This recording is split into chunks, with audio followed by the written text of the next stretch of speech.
क्या आपने कभी किसी से यह सुना है कि उनकी शादी सिर्फ इसीलिए नहीं हो पाई क्योंकि उनकी कुंडली में मांगलिक दोष था? क्या आपने ये कहानियां सुनी हैं कि एक लड़के की शादी के अगले दिन उसकी पत्नी की मृत्यु हो गई और फिर कोई पंडित बोला वो मांगलिक था? क्या ये सिर्फ इत्तेफाक है या सच में मांगलिक दोष जीवन बर्बाद कर सकता है? क्या मंगल ग्रह किसी की शादीशुदा जिंदगी का दुश्मन हो सकता है? क्या ईश्वर ने शादी जैसे पवित्र बंधन को ग्रहों की क्रूर चाल से जोड़ रखा है? या फिर ये सब एक बड़ा मानसिक भ्रम है, एक डर, एक अंधविश्वास जो सदियों से हमारे दिल और समाज में बैठा दिया गया है? आज हम जानेंगे मांगलिक दोष का वो पूरा सच जो शायद ही कोई आपको बताना चाहता है। न केवल ज्योतिष के ग्रंथों से बल्कि विज्ञान, मनोविज्ञान और सामाजिक दृष्टि से भी इस विषय को पूरी गहराई से समझेंगे, क्योंकि ये सिर्फ एक ज्योतिषीय चर्चा नहीं है, ये सवाल है लाखों लड़कियों और लड़कों के भविष्य का। तो आइए हम उस यात्रा पर निकलते हैं जहां हम जानेंगे मांगलिक दोष डर का व्यापार है या ब्रह्मांड का कोई गूढ़ रहस्य। नमस्कार दोस्तों, स्वागत है आपका स्पिरिचुअल विद साइंस सीक्रेट में, जहां हम शब्दों से नहीं आत्मा से बात करते हैं और हर विषय में खोजते हैं वो अनदेखा सच जो आपके जीवन को बदल सकता है। क्या आपने कभी महसूस किया है कि शादी से पहले सबसे ज्यादा डर सिर्फ एक चीज का होता है? न लड़के की नौकरी से, न लड़की की पढ़ाई से। सबसे ज्यादा चिंता होती है कुंडली मिलान की। और उस कुंडली मिलान में एक ऐसा शब्द है जो लोगों के चेहरे से मुस्कान छीन लेता है, मांगलिक दोष, जैसे ये कोई जुर्म हो। लेकिन क्या आपने कभी रुककर सोचा है कि ये मांगलिक दोष आखिर है क्या? क्या सच में मंगल ग्रह इतना शक्तिशाली है कि वो दो इंसानों की पूरी जिंदगी खराब कर सकता है?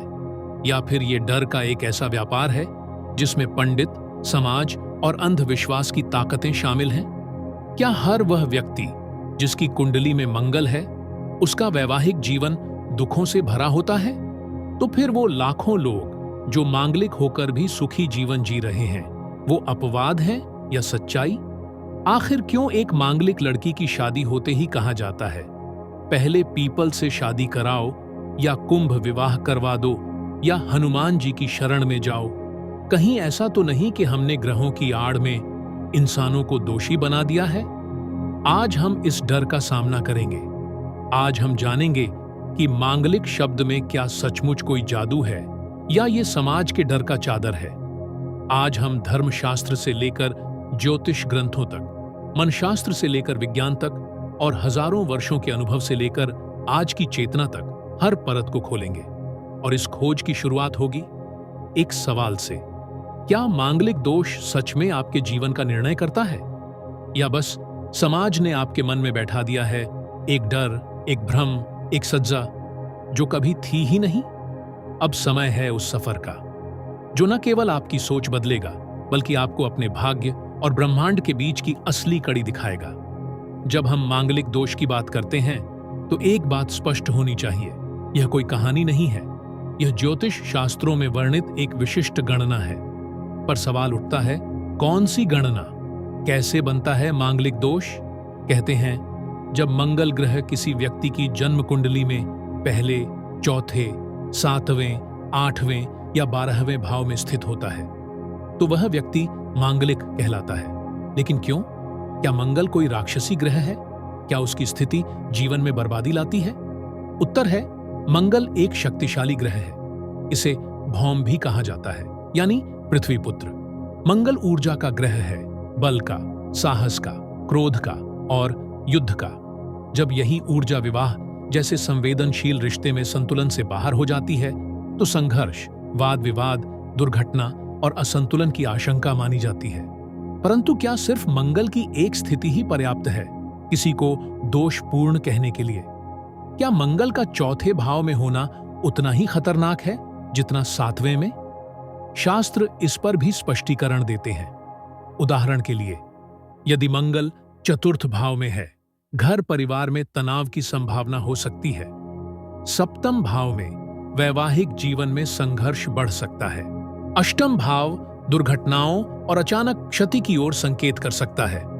12वें भाव मानसिक अशांति और वैवाहिक दूरी को जन्म दे सकता है। लेकिन यहीं पर आता है एक बहुत बड़ा रहस्य।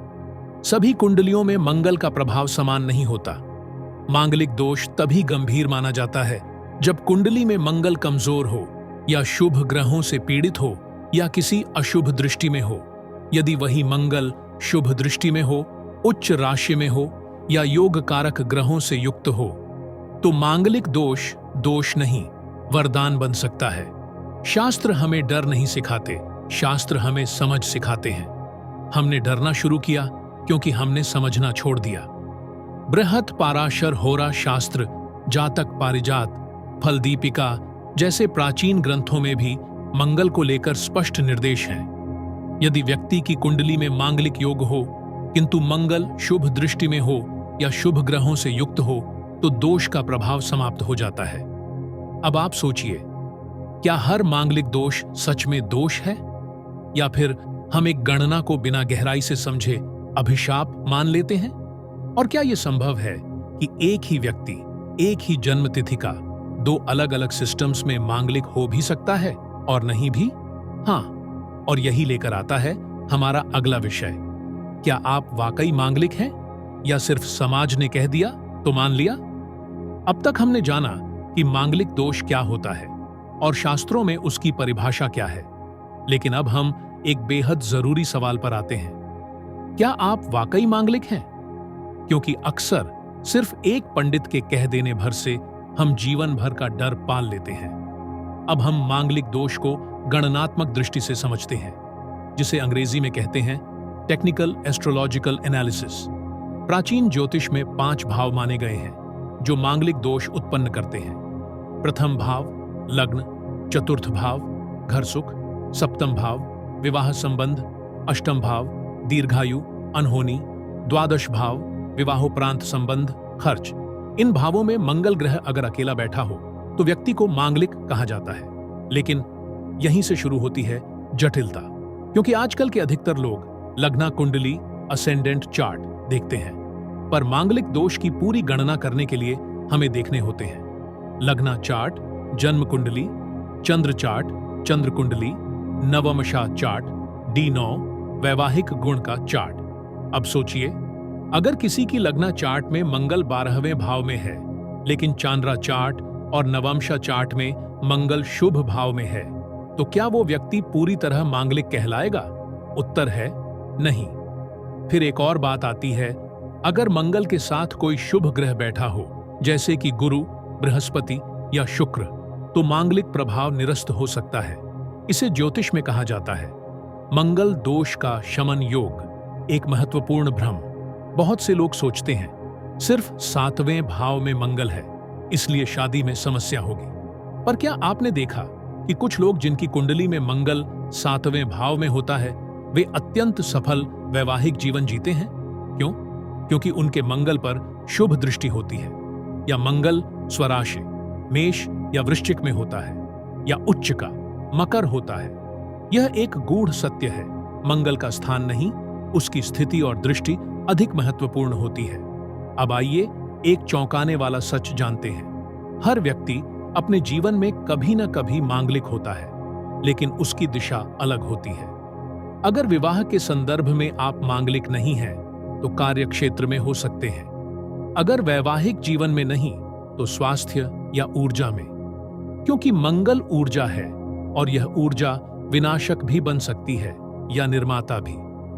अब आप खुद सोचिए, क्या सिर्फ कुंडली में मंगल की स्थिति देखकर पूरे जीवन को अभिशाप घोषित कर देना न्याय है? क्या कोई लड़की सिर्फ इसलिए शादी लायक नहीं है क्योंकि मंगल 8वें भाव में है? क्या कोई लड़का सिर्फ इसीलिए ठुकरा दिया जाए क्योंकि मंगल द्वादश भाव में है?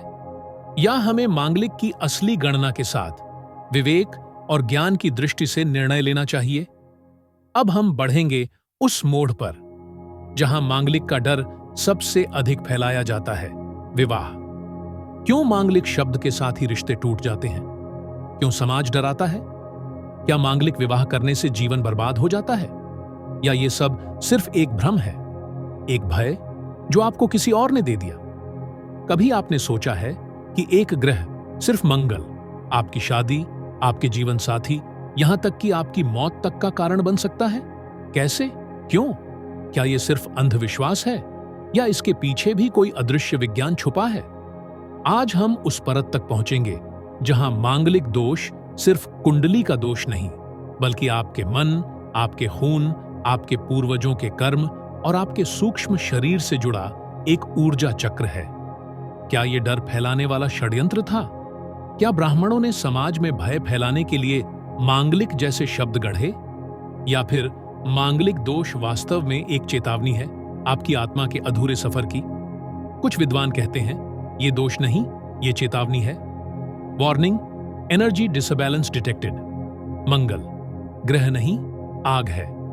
मंगल को अंग्रेजी में मार्स कहा जाता है, लेकिन असल में मंगल का अर्थ है ऊर्जावान अग्नि। शिव के तांडव में जो विनाश की ज्वाला है, वही मंगल का मूल रूप है। तो सोचिए, अगर ये ऊर्जा गलत समय पर जागे, क्या होगा?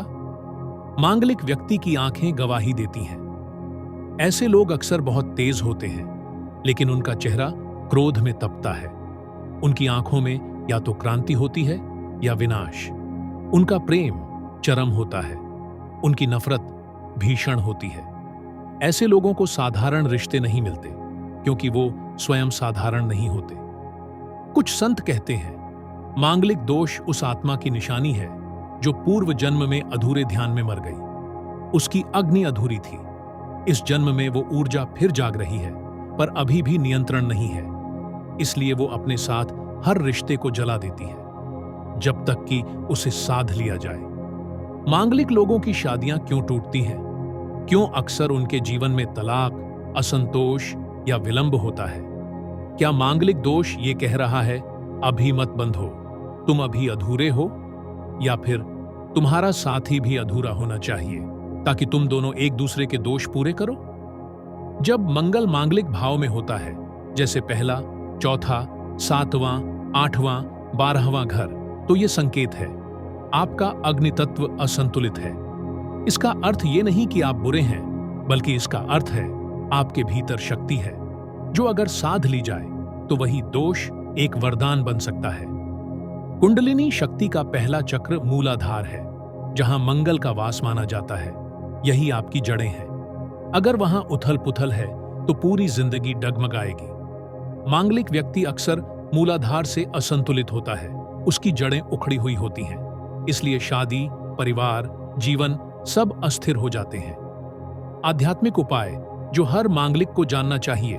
मांगलिक दोष के समाधान के लिए सिर्फ पूजन नहीं, ध्यान, प्राणायाम और शिव उपासना भी अनिवार्य है। शिवलिंग पर जल चढ़ाना, आग को ठंडक देना, मूलाधार पर ध्यान, जड़ को मजबूत करना, क्रोध पर नियंत्रण, अग्नि को साधना, उपवास और ब्रह्मचर्य, ऊर्जा को भीतर रोकना। यह दोष नहीं, यह शक्ति है, पर बिना रथ के घोड़ा भी तो बेकाबू होता है। वैज्ञानिक दृष्टिकोण, क्या ग्रह ऊर्जा भेजते हैं? नासा और नासा के बाद की कई संस्थाएं मानती हैं कि ग्रह EMF यानी इलेक्ट्रोमैग्नेटिक फील्ड भेजते हैं। मंगल यानी मार्स की ऊर्जा पृथ्वी तक पहुंचती है। तो क्या कुंडली में मंगल का स्थान उस ऊर्जा के रिसेप्शन का संकेत है? क्या मांगलिक दोष वास्तव में एक कॉस्मिक रेडिएशन अलर्ट है? अंतिम रहस्य, जब दोनों मांगलिक मिलते हैं तो क्या होता है? दो मांगलिक लोग जब विवाह करते हैं तो वो दो समान ऊर्जाएं होती हैं। अगर वो एक दूसरे को साध लें तो क्रांति, अगर नहीं तो तबाही। इसलिए कहते हैं मांगलिक को मांगलिक से ही मिलाओ, पर यह मैचिंग सिर्फ कुंडली की नहीं, चेतना की होनी चाहिए। मांगलिक दोष का भय खत्म कीजिए। ये कोई श्राप नहीं, ये संकेत है कि आपकी आत्मा विशेष है, पर विशेष आत्मा विशेष अनुशासन मांगती है। साधना करो, वरना ये ऊर्जा तुम्हारा ही नाश कर देगी। क्या आप मांगलिक हैं?